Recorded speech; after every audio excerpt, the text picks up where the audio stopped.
Um bando de jovens está passando uma temporada numa casa de repouso porque todos eles têm pesadelos cada vez mais sinistros, com uma figura de chapéu e uma luva de navalha super afiadas. É aí que Nancy emerge do passado para ajudar, mostrando para os abençoados que eles podem usar poderes ao sonhar e combater o cara do suéter vermelho. No entanto, a garota logo descobre que o cara de coco queimado ainda não se esqueceu dela. Essa é a história de A Hora do Pesadelo, Os Guerreiros dos Sonhos, filme lançado em 87 e que é o terceiro filme da saga. Se você ainda não viu, eu já fiz os vídeos de como derrotar os dois longas anteriores, olha o card pipocando aí no canto. Então já passa gilete no like e agora vem comigo. Não esquece de dar o like e seguir o canal.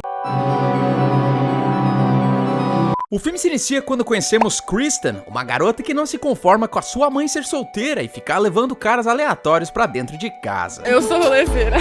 No entanto, ela tem que se preocupar mesmo com os pesadelos mais horripilantes que a garota vem tendo nos últimos meses, onde ela é perseguida por Freddy Krueger, o cara torrado com as luvas de navalhas. Infelizmente, a garota acaba adormecendo e se vê cara a cara com uma daquelas garotinhas puladoras de corda da cantiga de Fred. Ela avisa Kristen que o tinhoso tá vindo e, por ser uma boa moça, Kristen carrega a garotinha em seus braços enquanto corre. Boneco maneiro. No entanto, a garota aparentemente desperta antes de ser pega, só que isso tá parecendo o filme A Origem, porque não passava de um sonho dentro de outro, sendo que Kristen percebe que ainda está dormindo. Finalmente ela acorda antes de partir pro domínio do cara de coco queimado e acaba sendo levada pela sua mãe para uma casa de repouso que, olha só, conta com uma solitária espaçosa, enfermeiros sempre dispostos a te servir com multivitamínicos que às vezes podem ser um pouquinho bravinhos se você não se comportar. Lá conhecemos o enfermeiro Max e sua história de origem antes dele sair da Matrix e virar o líder da resistência contra as máquinas. Se tomar a pílula vermelha, fica no País das Maravilhas. Ele tá conversando com o Dr. Gordon, o médico responsável por cuidar dessas pessoas com transtorno do sono, quando os dois veem Kristen tendo um ataque de pelanca ao se recusar a dormir. Os enfermeiros tentam sedá-la, mas a garota diz que Fred da galera vai pegá-la, até que Nancy entra na sala e começa a acalmar a garota. Descobrimos que Nancy seguiu a vida e se tornou uma terapeuta especializada em distúrbios do sono. Nancy tá tentando convencer o Dr. Gordon que os sonhos são reais e que a galera ali vai virar marmita se adormecer. Nessa mesma noite, Kristen é a sorteada da vez, caindo no sono e enfrentando Fred versão Anaconda 3, filme terrível por sinal. Quando Kristen está prestes a ser engolida, ela grita e Nancy passa a adormecer do nada, parando no sonho de Kristen. As duas se ajudam e conseguem fugir à medida que Kristen aperta a cabeça e dá um peidinho de leve. É aí que Nancy deduz que Kristen tem uma habilidade de levar a bondade pros pesadelos e que esse talvez seja um jeito de derrotar Fred da próxima vez. No dia seguinte vemos mais dos outros pacientes, sendo que a gente tem o cover pobre do Harry Potter, um cara que não consegue falar, que eu vou chamar de Sandy Jr., o piadista Harry Styles do Paraguai, a Kristen 2, porque eu não pensei num apelido melhor pra ela, e também temos a Princesa Desbocada, além de Juninho, já que ele lembra um amigo meu com o mesmo nome que vocês não conhecem. Tudo bem. Todos eles estão tendo sonhos com Fred, mesmo que o Dr. Gordon e a doutora cara puxada aí não acreditem neles. Os batutinhas inclusive desenvolveram técnicas para evitar ser pegos pelo cara de coco queimado, o que inclui dividir o mesmo quarto, onde um pode observar o outro colega dormir e avisá-lo se as coisas saírem do controle. No entanto, o mesmo não acontece no quarto do Juninho e do Harry Styles do Paraguai, já que o piadista cai no sono e tem um ataque de sonambulismo. Contudo, ele é observado por Juninho, que não faz absolutamente nada para ajudar o seu amigo. Juninho poderia ter parado o cara, ter chamado a enfermeira de plantão. Ele também poderia ter levado o cara pro banheiro e ter dado um banho de água gelada nele, mas não, bora voltar pro sono de princesa. Enquanto isso, vemos Gordon levando Nancy pra jantar, porque ele já tá na dela. Bom, nem tanto assim, porque a terapeuta tem o seu pedido negado para que o doutor autorize o uso de Hypnocil nos pacientes, um remédio que permite que eles durmam sem sonhar, dessa forma ficando fora do alcance das garras de Fred. O problema é que na casa de repouso as coisas já estão saindo do controle, porque o Harry Styles agora virou o Gasparzinho em pessoa, conseguindo atravessar portas trancadas e tudo mais. E aí que o Sandy Jr. olha pela janela e vê o seu amigo na iminência de ser empurrado por Fred. Ele então corre pra avisar os outros batutinhas. Todos eles vão pra janela e fazem um coral improvisado, na tentativa de fazer o cara acordar. Sendo assim, um deles poderia ter ido avisar a enfermeira para que ela acionasse a segurança do recinto pelo rádio, que permitiria que os caras chegassem na outra torre mais rápido, mas não, porque eles ficam lá assistindo Fred cortar as correntes de Harry Styles, o que o coloca na abertura da nossa contagem de presuntos. Eu vou No dia seguinte, Gordon fica assustado com o comportamento dos Batutinhas e fala pra doutora Cara Puxada que vai solicitar o tal remédio que inibe os sonhos, o que deixa a mulher muito contrariada a ponto dela dizer que se algo der errado, o médico vai ter que voltar a publicar currículo no InfoJobs. O mais bizarro é que Nancy já sabe que o uso da parada foi autorizado pelo médico e ela mesma consome o remédio pra não ser aterrorizada por Fred em seus sonhos. Sendo assim, ela poderia ter dado algumas balinhas pros Batutinhas ficarem protegidos, enquanto eles pensassem num plano definitivo pra derrotar o Fred. Mas não, ela não faz isso e a Kristen 2 é finalizada pelo reality Fred na TV. Outra coisa que eu não entendo é que os jovens não são obrigados a ficar trancados nos quartos, já que a própria Kristen 2 estava sozinha de boa na sala de TV. Portanto, não seria melhor se todos eles dormissem no mesmo cômodo, revezando uma vigília entre si, para que sempre tivesse alguém acordado de olho neles? Dane-se isso, porque Nancy e Gordon estão mais preocupados em se conhecer melhor, e a garota resolve revelar tudo o que aconteceu com ela há 6 anos atrás, o que deixa o médico perplexo com a história. Acreditando na garota, ele autoriza uma sessão de terapia clandestina, onde coloca todo mundo em hipnose, o que faz eles compartilharem o mesmo sonho. E melhor do que isso, a terapia faz eles desbloquearem os seus poderes, e a partir daí eles formam um super grupo chamado Os Vingatrouxas. Harry Potter, o mestre da feitiçaria, ele pode conjurar borboletas. A princesa desbocada, virada no giraia, não é boa com as palavras, mas manda bem nas facas. Juninho, um gatinho por dentro, mais um touro por fora, muito forte e abre qualquer pote. Kristen, a madame do sono, sempre tão cansada, mas pula em todo o baile.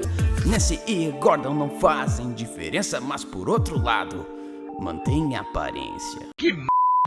O problema é que o Sandy Jr. não tá se importando com essa história e decide ir atrás da enfermeira boazuda, que acaba revelando ser o Fred disfarçado. Pro azar do Sandy Jr., ele é preso no mundo dos sonhos. Como o moleque fica em coma no nosso mundo, o Dr. Gordon e Nancy são demitidos. Sem preparo emocional para passar por 23 entrevistas de emprego, a gente vê o Gordon a caminho de casa para chorar no banho. No entanto, ele avista uma freira chamada Mary Ellen e segue ela até a ala abandonada do hospital. Eu acho que o James Wan pegou uma inspiração para fazer Invocação do Mal 2, hein? A mulher finalmente revela a origem de Fred, dizendo que nos anos 40 uma enfermeira foi trancada acidentalmente naquele mesmo lugar. O problema é que o recinto abrigava os piores criminosos da quebrada, o que infelizmente fez com que a mulher engravidasse de 100 homens birutas. O nome da enfermeira em questão era Amanda Kruger, e seu filho acabou ganhando o nome de Frederico, ou Fred pros mais chegados. A freira também diz que o único jeito de acabar com Fred é colocando seus restos mortais para descansar. O problema é que Gordon não tem a mínima ideia de onde encontrar essa parada. No entanto, Nancy o leva até alguém que pode responder essa pergunta, o seu próprio pai, que agora tá se afogando na marvada da cachaça depois de ter perdido a esposa 6 anos antes. O cara faz corpo mole, enquanto Nancy recebe uma ligação dos Vingatrouxas dizendo que Kristen foi medicada pra dormir e que tá sendo isolada dos demais. Ela corre de volta pro hospital, onde faz um charminho pro Morpheus deixar ela entrar com o pretexto de se despedir dos jovens. Nesse balaio de garra e sono, vemos Gordon dando uma de bacana pra cima da autoridade, obrigando o pai de Nancy a ajudá-los na missão de pôr Fred na vala pra sempre. Gordon se lembra do que a freira medonha tinha falado e dá uma passada na igreja para pegar um pouco de água benta para purificar os restos mortais de Fred, e a partir daí exige que o pai de Nancy mostre onde os pais dos garotos sumiram com Fred depois do churrasco na década de 70. Os dois burucutus chegam num pátio cheio de carros velhos e o policial aponta o local onde Fred tá, fazendo Gordon iniciar o desenterro. Nancy, por sua vez, combina com os Vingatrouxas de dormir coletivamente e entrar no mundo dos sonhos para resgatar a Christian e o Sandy Jr. O problema é que esse plano é uma bosta completa, já que Fred sempre dá um jeito de separar o grupo. Sendo assim, era muito mais fácil eles terem dado um jeito de imobilizar o Morpheus, pegar uma injeção de adrenalina e acordar a Kristen. Como ela é a única pessoa que pode transportar as outras para os seus sonhos, a garota poderia dormir primeiro que eles no dia seguinte, dessa forma puxando todos eles para o mesmo local que ela estivesse. Mas esquece isso, porque a primeira a se ferrar aí é a princesa desbocada, que chega na trocação de faca com Fred, mas infelizmente perde pro cristal líquido de Breaking Bad, sendo obliterada pelo vilão. Já era! O próximo é o Harry Potter pobre, que é perseguido por uma Chair of Thrones em um corredor escuro. Contudo, o rapaz se preparou para esse momento, fazendo a cadeira evaporar, o que surpreende Fred. Cê é o bichão mesmo, hein, doido? Ele então arremessa uma rajada de defeitos especiais no vilão, que fica momentaneamente imobilizado. Nessa hora ele poderia ter escapado pelo outro lado do corredor, mas prefere correr até ficar a meio metro de Fred, o que eu sinceramente não entendo. Por que ele foi pertinho do vilão, sendo que ele poderia feri-lo com os raios à distância? Mas que idiota!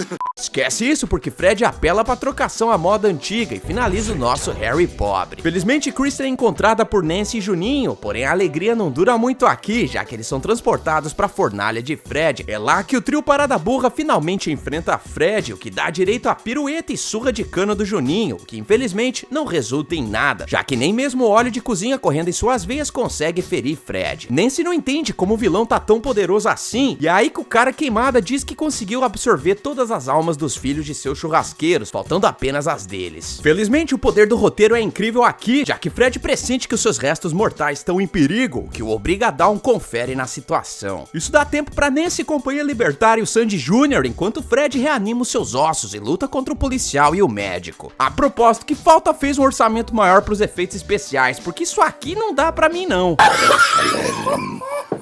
Nesse momento, o policial poderia simplesmente ter moído os ossos de Fred se usasse a porcaria da arma que ele leva pela profissão.